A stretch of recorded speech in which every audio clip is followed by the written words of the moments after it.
Hi, I got a new phone. This video is about accepting or experiencing that there is no cure for your condition. I'm gonna go over my illness first. I have Marfan syndrome. Marfan syndrome is a genetic tissue disorder. There is no cure for Marfan's.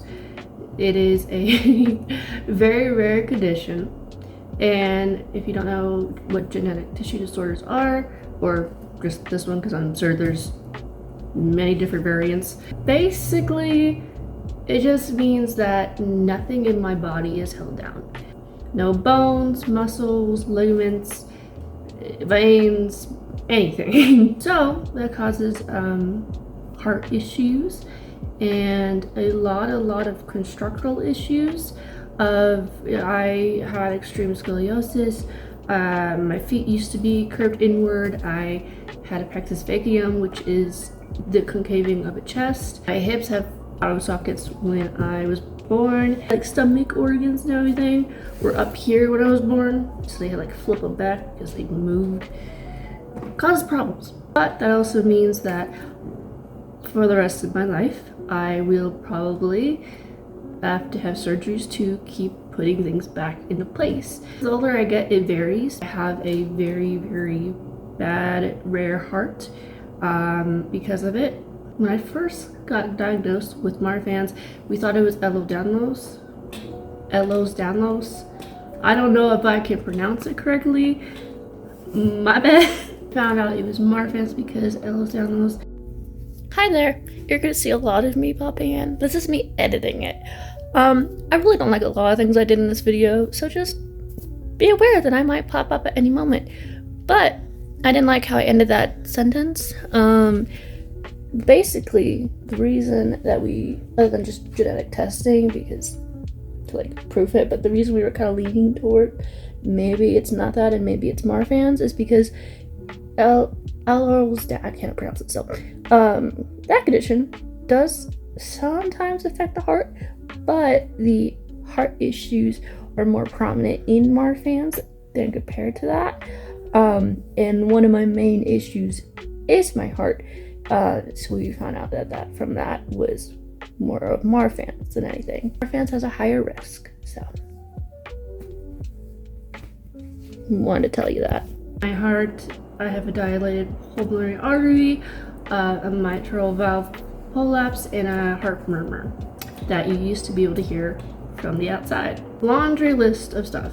It is not technically a terminally ill illness, but it can be for some depending on how bad, whatever you want to say, your Marfan's is. And every Marfan's case is different. There are some with Marfan's that maybe just end up with scoliosis and they have to go through that journey, or they just have to deal with the dislocating or being really tall and gangly. Who knows? But not all of Marfan's ends up in like catatonic. And there's a lot of people that don't make it just being conceived. And we are recommended not to reproduce. It being genetic, it comes from my family line. So every generation, it gets worse, usually. Some can be terminally ill from it, some may not.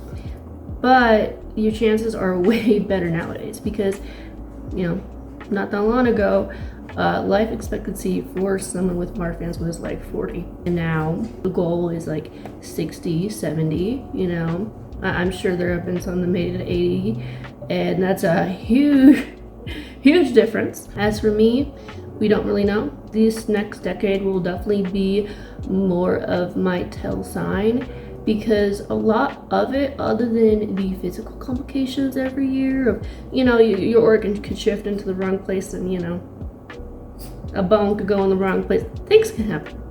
But the main cause of concern is the heart, because it is, you know, a little important.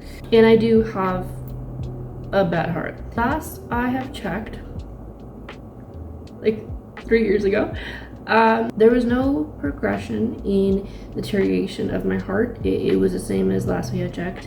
And my murmur looked all right, and my valves were just consistent. And then I did say 3 years ago, I actually finally have an appointment to get my heart checked, and I have to meet with a lot of specialists. Can't wait. These next 10 years are going to be the crucial part of kind of figuring out if I am terminally ill or if I'm just ill. You know, there is a chance that I will have open heart surgery at 30 or 35, you know, between those two, or 40, you know, at really any time, probably past 30s. There's an opportunity for that, depending on when my heart decides to deteriorate.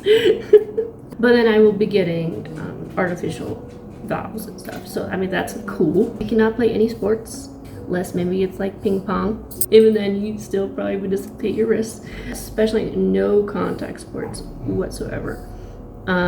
If I get hit in the chest, I have a risk of, and just a million other issues. I'm not supposed to be lifting more than 40 pounds. Not supposed to have any high intensity physical job.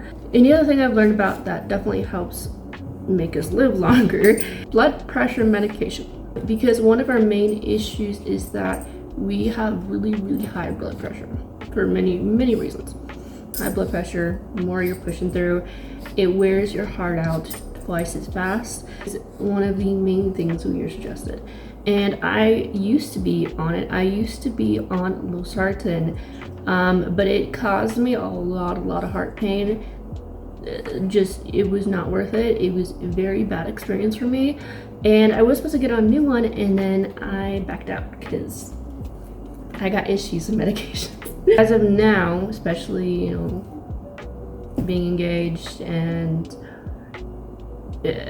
20 years old, I am going to be, at least trying to, getting back onto a form of blood pressure medication, heart medication, for just the sake of my health, because it is very bad. My blood pressure is stage 2, so there's only one more stage it can go. If I, you know, medication and never left the house and ate all the right things, did all the right things, internally my body is just moving. So I have went through 6 back surgeries because my spine just decides to pull my screws out of my spine, because my spine is fused. It'll just pop screws out, like it'll unscrew that shit, or it will push out the rods and reject it randomly, put them back in, and I have tools. But the syndrome itself, just gotta live with it. Now I will actually start talking about it. We'll give a disclaimer that this is all just personal opinion, obviously. So the thought of like it ever ending never really came to my mind until I'd say about 9. A lot of things happened for me at 9. That was when I was like, hey, how much longer do I have to do this? Told, you know, hey, unfortunately, it's a lifelong thing. I didn't fully process what that meant. And even when I was 12, kind of didn't. I would say about 13 is when I finally just got really, really angry. We understood it hasn't gone away. It's not going away. And I felt so much doom. And I felt like any chance I had of being a normal person got taken away right as soon as I recognized that I had never been a normal person to begin with. I kind of kept going through like the denial of like, I'm sure someday you'll stop, and I haven't had any problems for 5 months, I'm done now. And then something would appear. 14 to 15, I just went into this real fun hole of depression, of just doom. I just felt like, what's the point if I am just gonna be going through this forever? I'm just gonna go round and round. And it was at the point where I had to keep redoing my back because it kept rejecting everything. And I think I'm at the tail end nowadays, my process of acceptance that this is my life. But I haven't fully accepted it.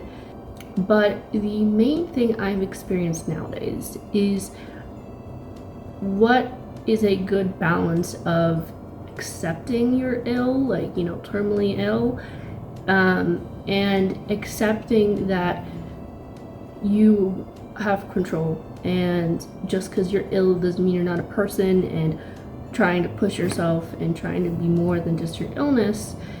And those seem to be the biggest struggles ever for me.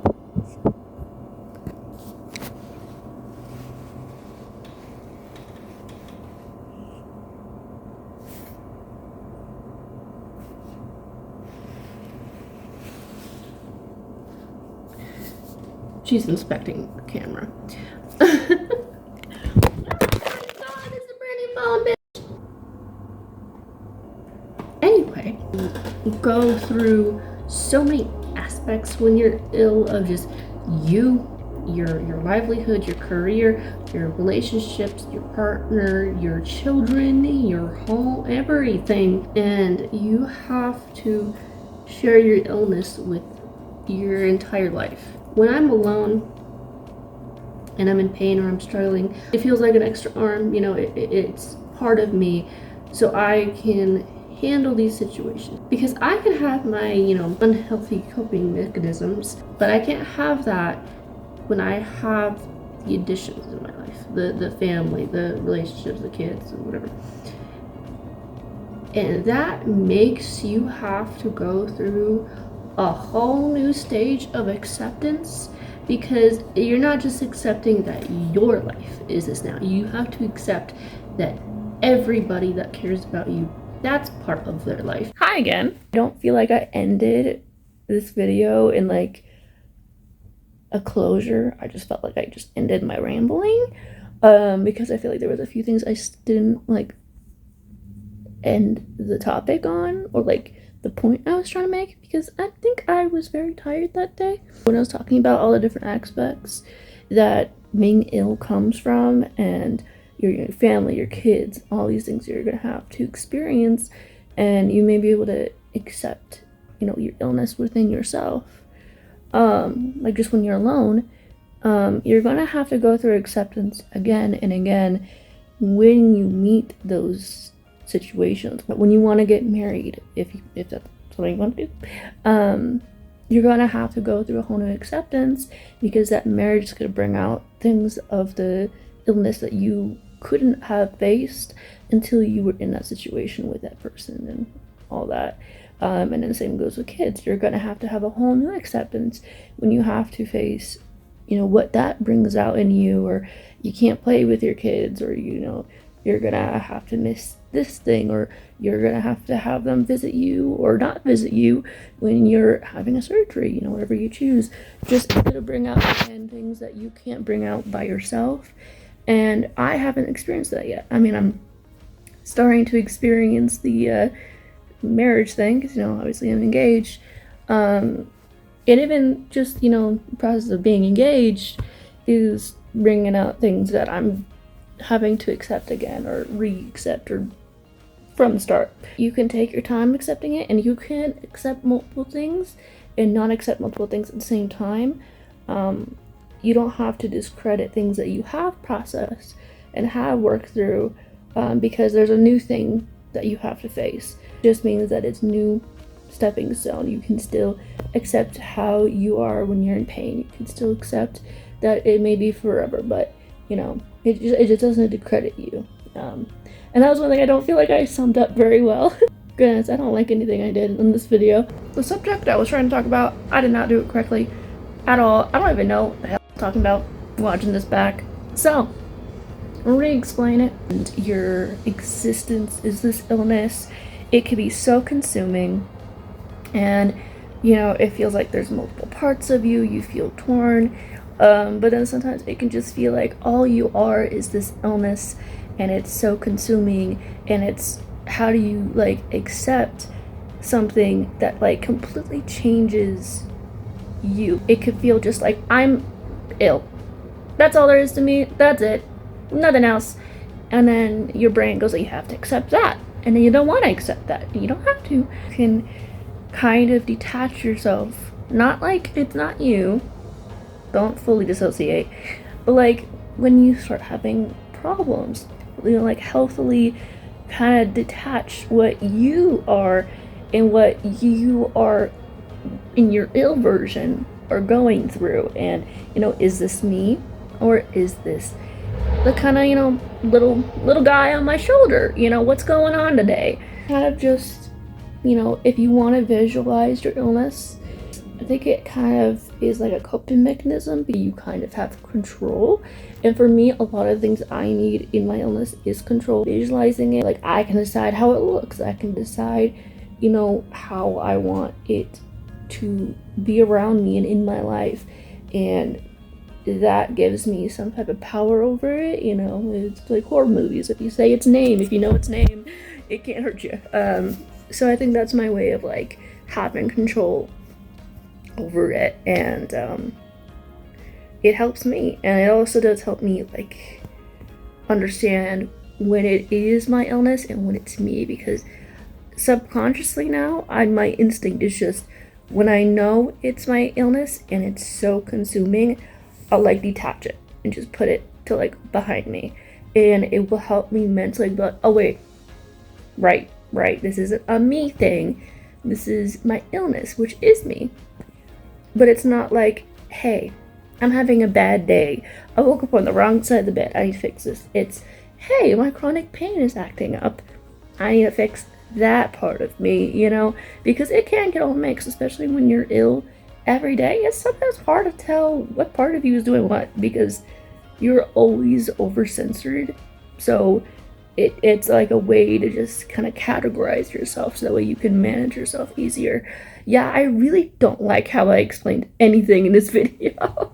And the more I have fought this feeling of just why and anger and whatever I'm experiencing, the longer it stays and the heavier it feels. You just have to sit with it, just like a little friend. And sometimes you're pissed at your friends, sometimes you appreciate it.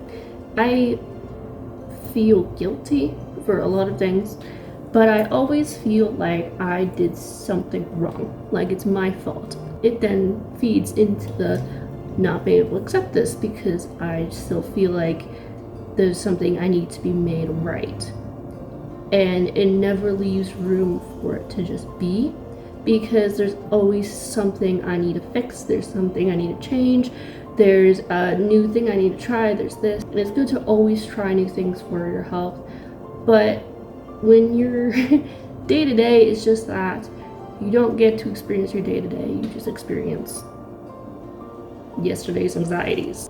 The more I have kind of forgave myself for something I can't control, the more I have been able to accept it, because I'm not looking to fix anything. I show myself grace in times, and I think part of it is I get pissed when I can't push myself. If there's something I can't do, like a sport I can't play, and I try to play it anyway, and I end up hurt or I end up in pain, I get pissed that I couldn't do it without those complications. And then I feel like it's my fault for not pushing hard enough, when in reality, it's I need to learn how to accept that I can't do what everyone can do. And then I blame myself, and then it all goes in a lovely little cycle. Big part of accepting the illness is accepting that I'm the one that's ill, not just, oh yeah, that's I guess I have that. Like emotional connection to being like, I am that, but I am not all that there is I think one of the healthiest ways you can be. It's only part of who I am, but it is a part of who I am. In a long time, it's just something I had, not something I am. And when it's something I had, it made me feel like I can get rid of it. I can beat it, I can outrun it. But when it's something I am, there's no getting rid of it.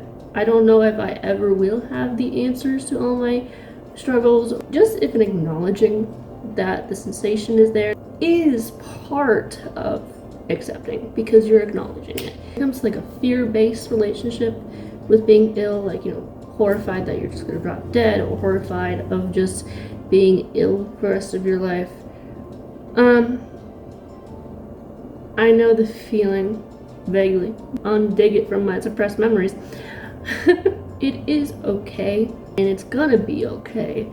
And that is one thing that used to drive me crazy that people said, but there does come a point where you get out of that phase, and sometimes you do need to hear it's okay. And not many people can grasp or feel the feeling, and that in itself makes not only the terminally ill part or just ill part feel lonely, but the fact that no one else can relate makes it even more.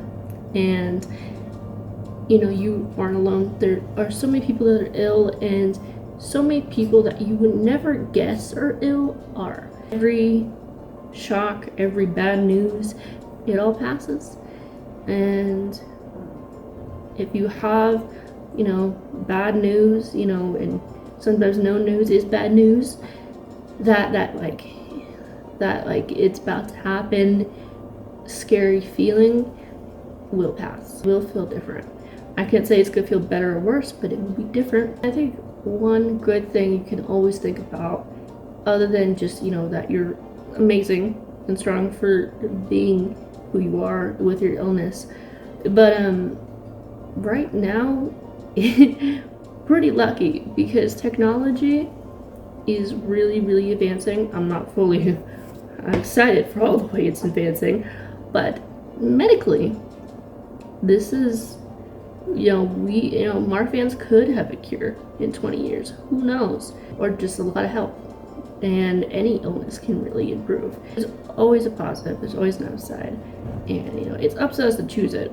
It really is. We can choose it any time. But when you're not ready to choose it, that's also okay. Yeah.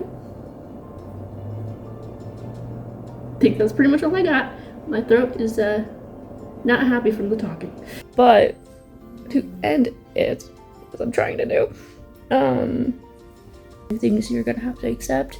It may make it easier to accept something else, and maybe you'll take it back. Maybe you will finally heal some part of you that just stays like that forever, you know? Giving yourself grace that you don't have to figure it all out right now, and that it's okay to still be in those bad stages. It's okay to still like need help or still need time. Okay too, to feel like you completely accepted everything, because hey, you can.